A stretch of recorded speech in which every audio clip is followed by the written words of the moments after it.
Hello, everyone.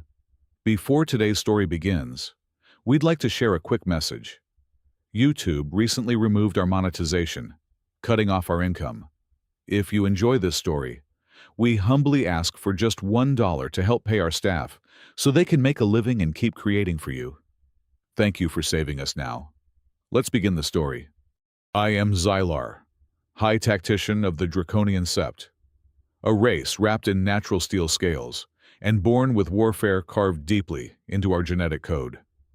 I have commanded fleets across burning galaxies and witnessed the destruction of entire star systems.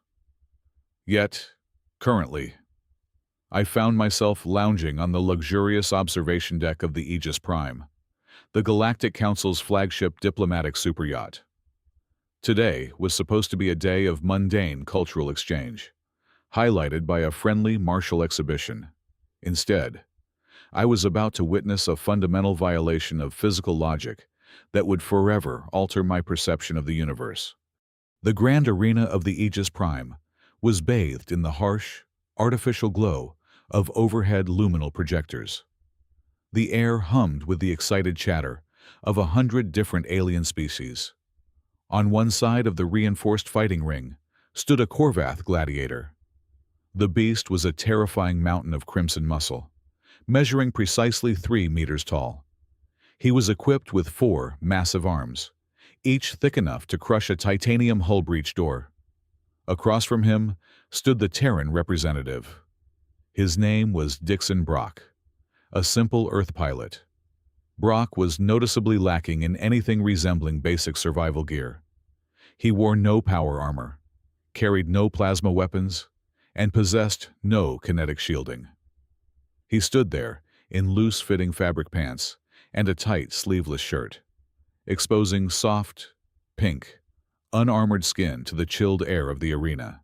I leaned back in my anti-gravity seat and let out a rhythmic, clicking laugh that resonated deep in my throat. Next to me, Commander Vrax of the Insectoid Hive Fleet chattered his mandibles in obvious amusement. I wager 50 credits the human spine snaps in the first 3 seconds. Vrax clicked, his multifaceted eyes locked onto the ring. Make it 10 seconds, I replied smoothly, crossing my armored arms over my chest. The Korvath will likely play with his food before finishing the job. Everyone in the galaxy knows humans are practically made of gelatin, without their terrifying kinetic firearms and heavily armored dreadnoughts. They are nothing but squishy water bags. We watched the Terran intently, waiting for the inevitable slaughter to commence.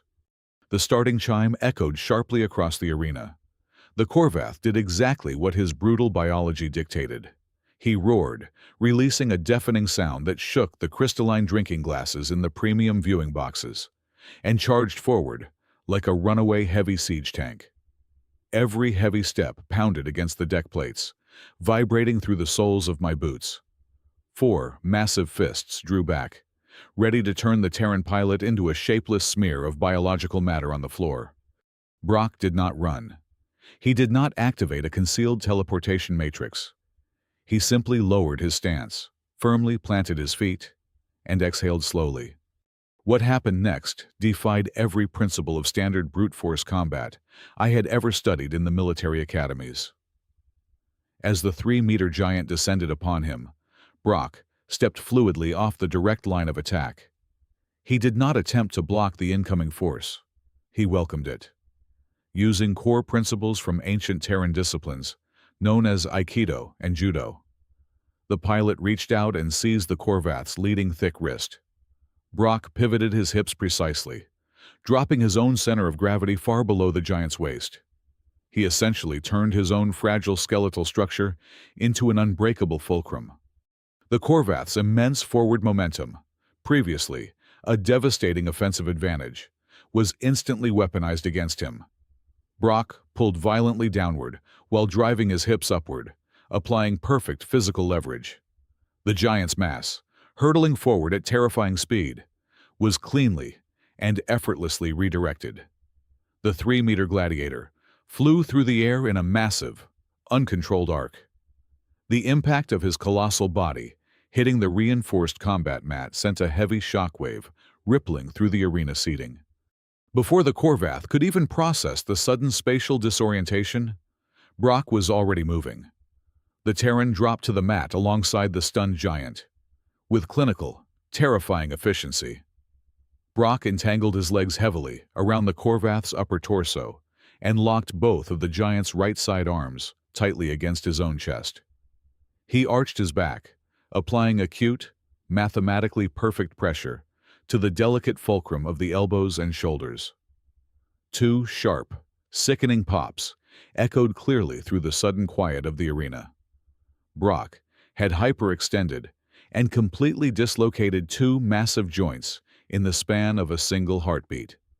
The Korvath roared in sheer agony, thrashing his remaining two left arms wildly in a desperate attempt to smash his attacker.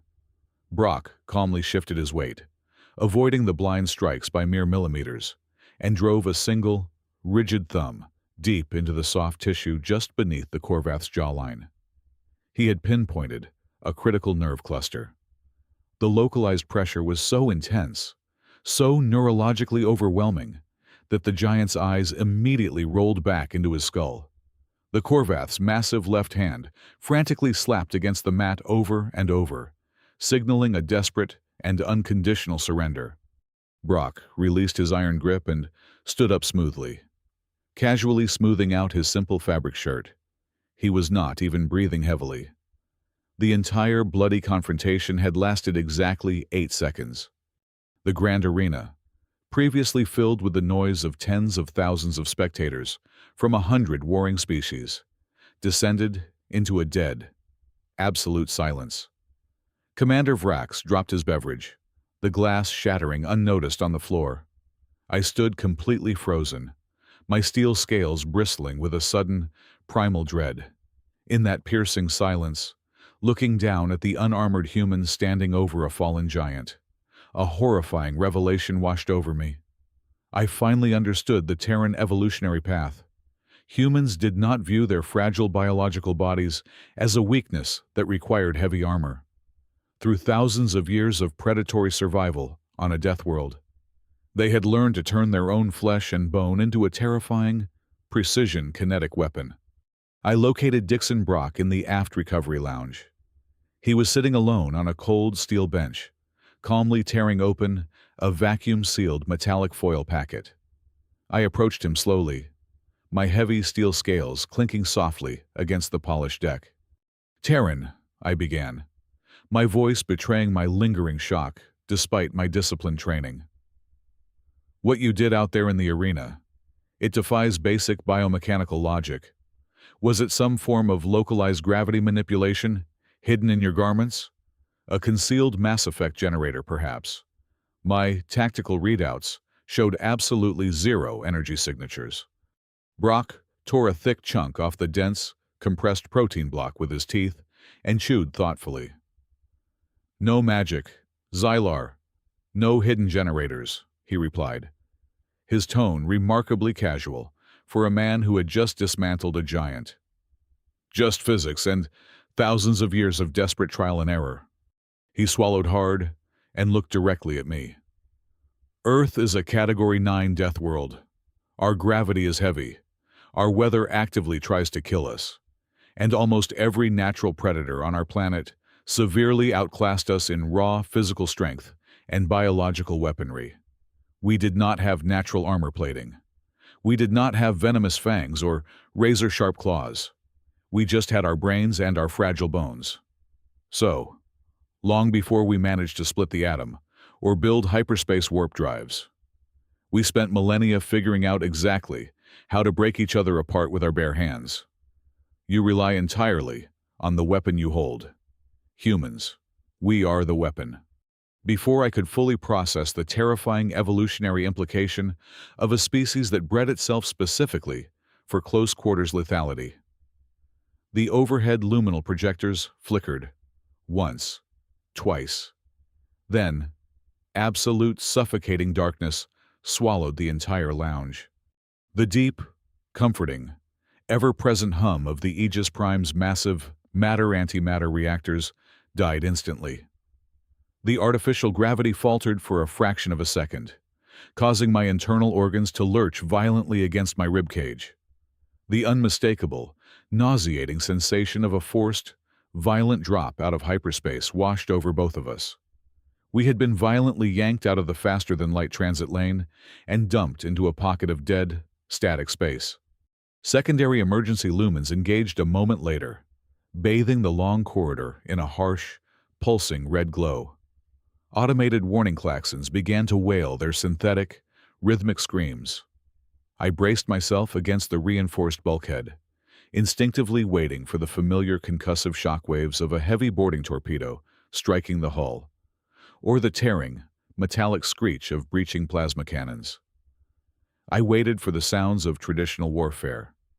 There was nothing, just a cold, suffocating, unnatural silence. "Command, report." I barked into my wrist-mounted tactical communicator, demanding an immediate status update from the bridge. Only the hissing static of white noise answered me. Brock was already on his feet, tossing the remaining portion of his energy ration aside. He did not look panicked. He did not tremble. He looked exactly like an apex predator, sensing a sudden, dangerous shift in the wind. We stepped cautiously out of the lounge and into the primary transit corridor. A heavy security blast door, about 50 meters down the hall, ground open with a horrific screech. And that is when I saw them. The ambient temperature in the corridor plummeted instantly, causing my breath to materialize into thick, white vapor. Drifting forward with a horrifying, frictionless, gliding grace, were entities plucked straight out of a forgotten galactic nightmare. They had no distinct faces, no organic limbs, and no visible biological structures. Their bodies were jagged, ever-shifting constructs of luminescent, semi-translucent purple crystal. They hummed with a low, vibrating resonance that set my teeth on edge and made my scales itch. The Whisperers. I stepped back, my cold reptilian blood freezing completely in my veins. They were a parasitic crystalline race that fed by absorbing all forms of radiant and thermal energy. They were a legendary scourge, recorded only in the most heavily encrypted ancient data vaults of the First Era, supposedly eradicated entirely millions of years ago. A 6-man squad of heavily armored tactical security officers rushed past us from a side corridor, immediately taking up defensive firing positions at the main intersection. "Hostile targets locked," the squad leader shouted, his voice amplified by his helmet speakers. "Open fire, burn them down!" 6 high-yield military-grade plasma rifles unleashed a volley of blinding bolts of superheated blue death. Any normal biological or mechanical target would have been instantly vaporized into a cloud of ash. The plasma bolts struck the crystalline entities squarely in their jagged chests. There was absolutely no explosion. There was no thermal scarring or melting. Instead, the crystal bodies of the Whisperers flared with a blinding, euphoric brilliance. They drank the pure thermal energy as if it were fresh water. A single second later, the massive amount of absorbed plasma energy cascaded violently through their internal, crystalline matrix and refracted outward in a deadly, scattered web of burning light. The elite security squad was decimated instantly. No blood was spilled on the deck. Their heavily armored bodies simply collapsed in unison. Their internal life support systems completely fried, and their flesh flash-cooked by the flawlessly redirected energy. The ship's automated defense turrets dropped swiftly from the ceiling panels, their laser targeting sensors tracking the slowly advancing crystalline horrors. But before a single, automated shot could be fired, the Whisperers emitted a synchronized, piercing, high-frequency sound wave. It was a physical auditory virus. Showers of sparks exploded from the ceiling turrets as their delicate targeting matrices and energy conduits shattered simultaneously under the sonic pressure. The heavy emergency blast doors at both ends of the corridor slammed shut, their locking mechanisms instantly fusing together under the same sonic assault. All escape routes were sealed. We were trapped in a steel slaughterhouse with unkillable phantoms. I pressed my back against the cold metal wall, my highly trained tactical mind rapidly running through tens of thousands of combat simulations and finding a 0% chance of survival in every single scenario. Energy weapons were useless. Automated defenses were destroyed. I closed my eyes and braced myself for the inevitable end. Beside me, Brock let out a heavy, annoyed sigh. He reached down and unclipped his standard-issue laser pistol from his hip holster. I watched, utterly bewildered, as he casually tossed the useless, highly advanced energy weapon onto the deck plates. It clattered loudly in the quiet hall. He rolled his broad shoulders, his joints popping loudly in the eerie red light, and tightly clenched his scarred, calloused hands into massive fists. "They eat thermal energy," Brock said, his voice completely flat, carrying the cold, pragmatic, uncompromising drawl of a seasoned Earth soldier. "All right then, let's see how they chew on kinetic energy." Dixon launched himself directly into the suffocating, freezing center of the crystalline nightmare. He moved with a sudden, explosive velocity that seemed entirely impossible for a biological creature operating under standard gravity. The leading whisperer reacted by shifting its right appendage into a jagged, razor-sharp crystal blade, thrusting it straight toward the Terran's throat. Dixon did not try to block the unnatural weapon. Instead, utilizing the precise head movement and footwork of classic Earth boxing, he slipped smoothly to the outside of the strike. The lethal blade sliced through empty air, passing mere millimeters from his ear. Having completely closed the distance, Dixon planted his lead foot, rotated his core, and unleashed a devastating Muay Thai downward folding elbow strike directly into the center of the entity's chest. There were no kinetic dispersion fields to absorb the impact. There were no thermal shields to melt the attack. It was pure, unadulterated physical mass, accelerated by perfectly aligned biomechanics. The resulting sound was not a thud, but a deafening, catastrophic crash of shattering glass. A massive spiderweb of deep cracks violently erupted across the creature's luminescent purple torso. Dixon did not pause to admire his work. He seamlessly transitioned into the brutal, pragmatic strikes of Krav Maga. He ruthlessly targeted the weakest structural points of the alien geometry. He delivered a crushing oblique kick to what served as the creature's knee joint, collapsing its forward support. He followed instantly with a driving palm strike under the jawline section, violently snapping its head backward. But then, the terrifying resilience of the ancient parasites revealed itself. The deep cracks in the Whisperer's chest began to pulse with an angry, bright, violet light. The shattered fragments vibrated fiercely and began pulling themselves back together, magnetically sealing the fractures through some form of localized frequency resonance. They were healing. Dixon saw the structural realignment happening and immediately adapted his strategy. "Cracking them is not enough," he grunted, dodging another sweeping blade attack. "We have to dismantle them." He dove forward, slipping under a deadly horizontal slash from a second entity. He wrapped both of his thick arms tightly around the creature's extended crystalline limb, using the grappling mastery of Brazilian Jiu-Jitsu. Dixon threw his entire body weight backward toward the steel deck, planting his foot squarely on the creature's hip to create maximum leverage. He executed a flawless, hyper-extended armbar. The pressure was mathematically absolute. Biological flesh and bone, driven by desperate adrenaline, fought against rigid alien crystal. For a split second, everything strained. Then, with a horrific, ear-piercing snap that sounded like a glacial shelf breaking apart, the entire limb sheared cleanly off from the main body. The severed crystal arm hit the metal floor and instantly went dark, the connecting frequency utterly severed. The amputated Whisperer reeled backward, emitting a chaotic, screeching static noise. Dixon rolled to his feet, snatching up the jagged, severed crystal limb from the deck. He had instantly turned the claustrophobic, dead-end corridor into a tactical advantage. using their own broken anatomy against them. He lunged at the remaining entities. He drove the sharp crystal shard deep into the nexus points, where their geometric blocks fused together, using it like a brutal, primitive dagger to pry their joints apart. The narrow hallway echoed with the chaotic symphony of raw kinetic destruction. It was a terrifying dance of stomps, joint locks, and shattering crystal. Blood began to drip freely from the deep lacerations on Dixon's knuckles and forearms, splashing vividly against the glowing purple fragments scattering across the deck. Yet, within the span of exactly 1 minute, the entire vanguard of the parasitic nightmare had been reduced to a lifeless pile of dark, jagged rocks.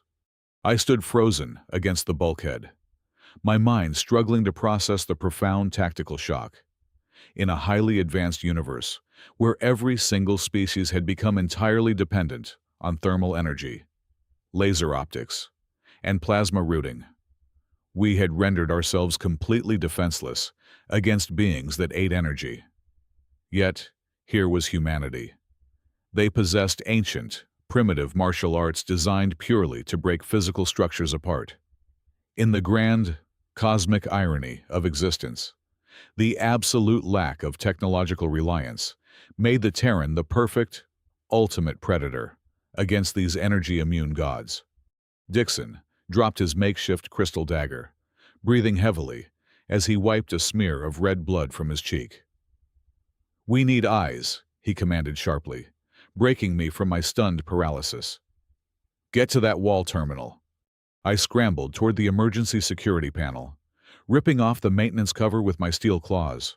By bypassing the fried optical sensors and rerouting the power through the manual kinetic relays, I managed to bring up a flickering, static-filled feed of the internal ship cameras.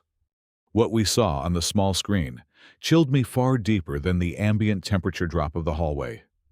The Whisperers were not randomly slaughtering the crew.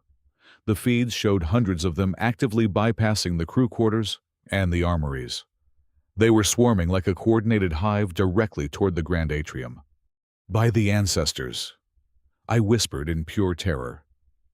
"The supreme leaders of the Galactic Council. They are all currently sealed inside the atrium for the diplomatic banquet. These monsters do not want to destroy the ship. They want to capture the highest-ranking biological hosts in the galaxy and parasitize them."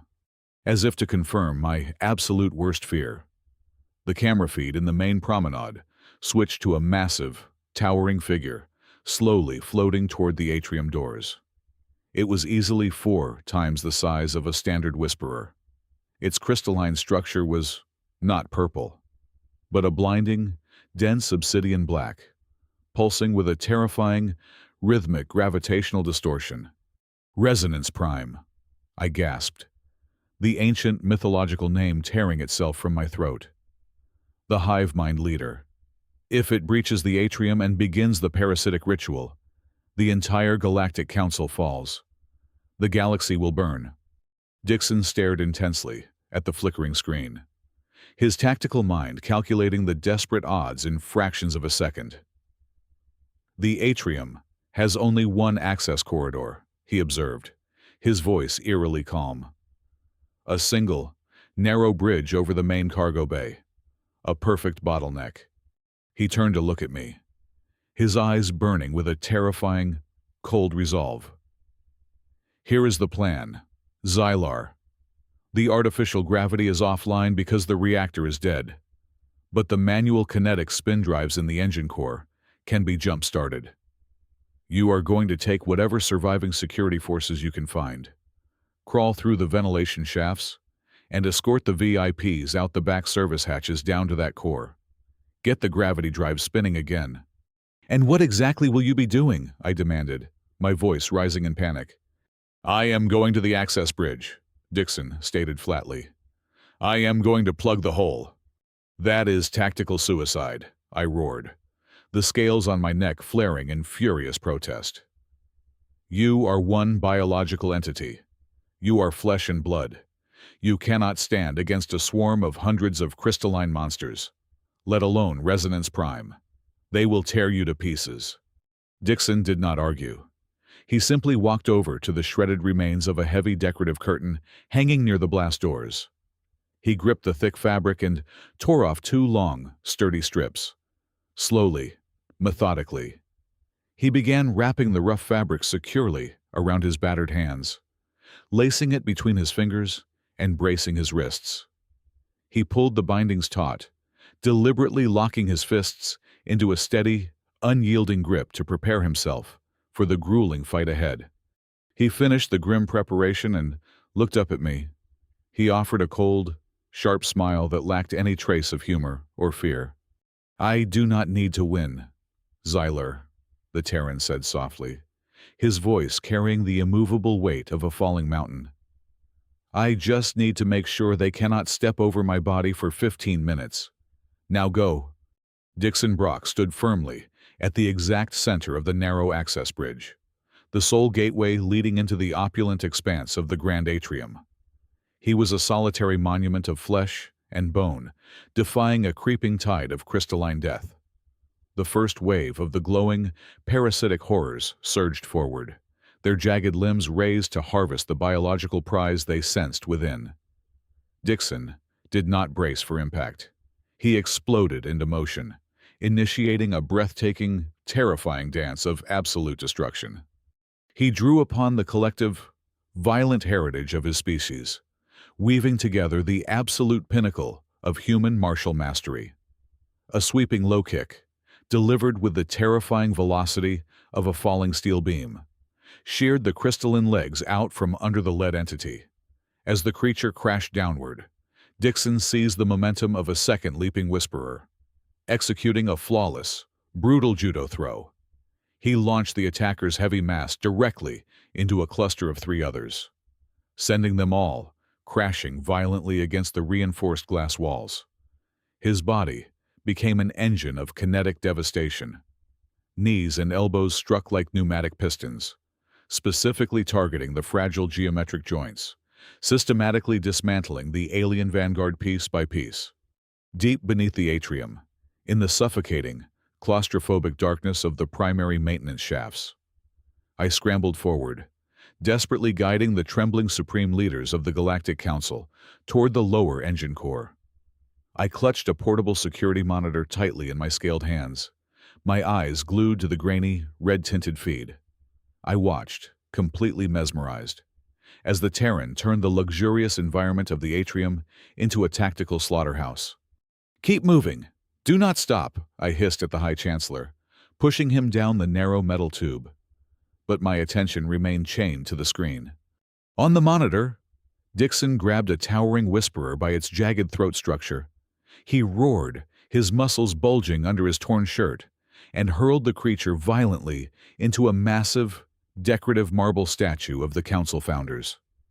The alien shattered upon impact, exploding into 1,000 glowing purple shards. A heartbeat later, he dodged a sweeping blade, pinned another creature's arm against a thick structural steel pillar, and used the immovable metal as a fulcrum. With a brutal twist of his hips, he snapped the alien appendage backward. Even through the terrible audio feed, the sickening crunch of shattering crystal echoed loudly. But the universe is a cruel theater, and the horrors of the ancient void were not mindless drones. They were tethered to a highly intelligent, highly adaptive hive mind. As Dixon stepped into a heavy right cross, driving his fist directly toward the chest of a newly arrived entity, the resulting sound was profoundly wrong. Instead of the sharp, satisfying crash of shattering glass, there was a dull, heavy, sickening thud. The hive mind had analyzed the devastating kinetic threat and rapidly evolved its strategy. The entities were actively shifting their internal molecular structure. They were expanding their rigid crystal lattice, transforming their bodies from brittle glass into a highly porous, spongy, crystalline matrix. They had deliberately turned themselves into living kinetic shock absorbers. Dixon threw another strike, a massive hook aimed squarely at a creature's jawline. The spongy crystal absorbed the immense physical blow and immediately, violently rebounded the kinetic force straight back up the Terran's arm. I watched in absolute horror through the flickering monitor as the skin across Dixon's knuckles split wide open. The brutal, unforgiving recoil tore straight through the delicate cartilage of his hand. Seizing the sudden advantage, a massive whisperer lunged, slamming its heavy shoulder into Dixon's unprotected side. The spongy impact did not cut his flesh, but the raw, blunt force sent a devastating shockwave through his human torso. The sharp, agonizing snap of 3 ribs breaking simultaneously registered clearly over the audio feed. The Terran staggered, gasping for air as the structural integrity of his own body began to fail. He was completely surrounded. Blood poured freely from his mangled hands, soaking the shredded remnants of his uniform in a deep, wet crimson. His breathing degenerated into a ragged, wet wheeze, bubbling with internal hemorrhage. Any other warrior in the known galaxy would have surrendered to the physiological shock and collapsed. Dixon merely spat a thick mouthful of blood onto the pristine deck, his face a terrifying mask of pure defiance. He immediately abandoned the rigid striking arts. He knew his shattered hands could no longer deliver blunt, force trauma. As a massive whisperer charged, throwing its heavy, porous weight directly at him, Dixon did not attempt to block the strike. Instead, he employed the fluid, relaxed, and utterly lethal principles of Russian systema. He stepped smoothly inside the creature's guard, yielding entirely to its forward momentum. He became a ghost made of leverage and gravity. By applying subtle, continuous pressure to the creature's joints, he completely destroyed its center of balance, redirecting the charging entity and sending it crashing violently into 2 of its brethren. Their newly adapted, porous structures were perfectly designed to absorb blunt impacts, but they were entirely incapable of defying the sheer, crushing weight of their own combined mass colliding in a confined space. They ground horribly against one another, their bodies cracking under the immense pressure of their own tangled limbs. Dixon moved like a fluid shadow through jagged rocks. He continuously collapsed their stances, folded them over one another, and used their own unstoppable momentum to trip and crush the ranks behind them. He turned the narrow access bridge into a tangled, grinding meat grinder of alien bodies, forcing the horde to trample and destroy itself just to reach him.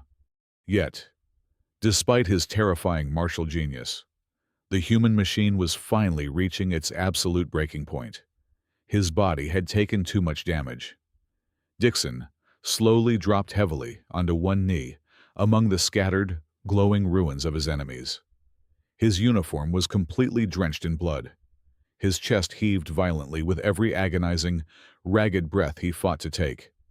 But when he slowly raised his head, his eyes were not clouded with pain, fear, or defeat. They burned with the primal, unyielding, terrifying fire of an apex predator defending its final ground. The swarming horde of purple horrors hesitated.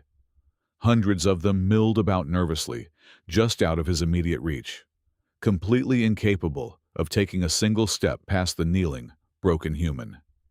He had successfully created an impenetrable wall of fear. Then, the entire atrium shook violently. A deep, profound, seismic vibration resonated through the heavy deck plates, rattling the surviving marble statues and sending dust cascading from the high ceiling. The hesitating horde of purple whisperers suddenly parted in perfect synchronization, scraping aside and bowing low like obedient, terrified insects. Stepping heavily onto the blood-stained bridge was Resonance Prime. The colossal leader of the hive mind towered majestically over the kneeling Terran. Its body was not porous or spongy. It was a dense, impenetrable fortress of jagged, obsidian-black crystal, radiating a suffocating, almost physical aura of pure gravity and ancient malice. It did not care about the broken bodies of its kin. It casually swatted a smaller whisperer entirely out of its path, shattering its own minion into fine dust just to clear the walkway. The giant, stopped directly in front of Dixon, looking down with cold, calculating silence at the stubborn, bleeding biological anomaly that dared to stand in the way of its cosmic harvest. Resonance Prime did not charge blindly. It moved with the terrible, crushing inevitability of a collapsing star. Dixon forced his broken body upward, his boots slipping momentarily on the blood-slicked deck. He gathered the very last reserve of his fading adrenaline, twisting his hips to deliver a desperate, heavy cross directly into the entity's obsidian abdomen. The impact was catastrophic, but not for the monster.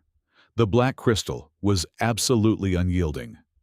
Dixon's right arm recoiled violently, the sickening sound of his radius and ulna fracturing echoing sharply across the bridge. His arm fell completely limp, rendered entirely useless at his side. Resonance Prime did not even flinch. It reached down with incredible speed, wrapping a massive, jagged hand entirely around the Terran's throat, lifting him effortlessly into the cold air. Dixon choked, his legs kicking uselessly above the deck. The giant raised its free arm, shifting the dark crystal into a lethal, perfectly smooth spear aimed precisely at the center of the human's chest. Death was less than a second away, but as the blade pulled back, the tiny, blood-soaked tactical communicator, secured in Dixon's ear, crackled with fierce static. My voice, panicked but triumphant, screamed across the frequency. Gravity drives are spinning up, core alignment achieved, engaging now. Dixon Brock, suspended in the air and mere inches from execution, did the one thing the ancient hive mind could never have calculated. He smiled. He stopped fighting the choking grip. He relaxed his entire body, allowed gravity to pull his center of mass downward, and forcefully twisted his torso. He drew his heavily bandaged left hand tightly back to his ribcage, bringing his fist exactly 1 inch away from the reinforced, transparent aluminum floor plating, directly between the giant's massive, planted feet. He did not aim for the impenetrable armor. He aimed for the environment, summoning the absolute zenith of human biomechanical engineering. Dixon aligned his spine, his shoulder, and his hips in flawless, mathematical harmony. He executed the legendary 1-inch punch. He drove his fist straight down into the unyielding floor with every remaining ounce of his kinetic life force. At that exact microsecond, the massive artificial gravity turbines located directly beneath the atrium violently roared to life. A profound, deep bass mechanical vibration surged upward through the structural support pillars. The localized kinetic shockwave, generated from Dixon's downward strike, collided flawlessly with the rising, massive mechanical frequency of the ship's engine. The result was a phenomenon known in foundational physics as destructive resonance. The combined, amplified vibration ripped violently across the floor plating. It matched the precise, singular structural frequency of the obsidian giant. The massive entity suddenly froze, the execution blade halting mere millimeters from Dixon's uniform. A high-pitched, agonizing whine began to emanate from deep within the alien's chest. Resonance Prime let out a deafening, chaotic roar of pure static agony. A single, glowing white fissure appeared on its chest. Then, 100 more. The impenetrable black armor, entirely incapable of flexing or absorbing the specific harmonic vibration, simply failed. With a sound like a dying sun, the colossal leader exploded. It detonated outward, not in large shards, but shattering completely into billions of microscopic, glittering black dust particles that rained softly down upon the bloodied deck. The instant the hive-mind nexus ceased to exist, the terrifying psychic backlash ripped through the remaining horde. The hundreds of purple whisperers crowding the access bridge simultaneously stopped moving. Their internal lights flickered and died. A moment later, they collapsed completely, crumbling into lifeless, inert piles of mundane, broken glass. The nightmare was over. Exactly 6 months later, The atmospheric weather control systems on the Galactic Council capital planet provided a perfectly clear, brilliantly sunny morning. I stood rigidly at attention inside a massive, beautifully carpeted instructional hall. The room smelled of polished wood and ozone. Standing shoulder to shoulder behind me were over 500 of the absolute most promising, physically intimidating military elite cadets, handpicked from across 100 different star systems. There were 4 armed Corvaths, heavily armored Draconians, and towering insectoid vanguard warriors. Yet, despite their terrifying biological advantages, the room was locked in a state of nervous, absolute silence. The heavy mahogany doors at the front of the hall smoothly pushed open. Dixon Brock stepped into the room. He walked with a very faint limp, his posture relaxed but carrying an undeniable, heavy presence. His face bore several new, jagged white scars that cut across his jawline. More noticeably, where his ruined left arm had once been, a sleek, highly advanced mechanical prosthetic, constructed of brushed silver alloy, now hummed softly with every movement. He wore a crisp, simple instructor's uniform. He looked out over the sea of terrifying alien warriors and offered that same calm, incredibly dangerous smile. "Good morning, recruits." Dixon's voice echoed powerfully across the grand hall, carrying that familiar, pragmatic Terran drawl. "I hope you are ready to sweat." I snapped my steel-scaled heels together sharply. My voice boomed with absolute, unyielding respect. "Attention on deck." In perfect, thunderous unison, 500 of the most lethal apex predators the known galaxy had ever produced bowed deeply and rigidly at the waist to a single, scarred human. The universe had fundamentally shifted, through blood, broken bone, and an impossible victory in the dark. The galaxy had finally learned its most vital, humbling lesson. The absolute most dangerous weapon in existence does not require plasma conduits, laser optics, or thermal energy cells. The ultimate weapon is not manufactured in a laboratory. It is the indomitable will to survive, paired perfectly with the supremely honed physical biomechanics of humanity. Thank you so much for listening to today's story. We hope you enjoyed it. As an ad-free channel, your support is what keeps us alive.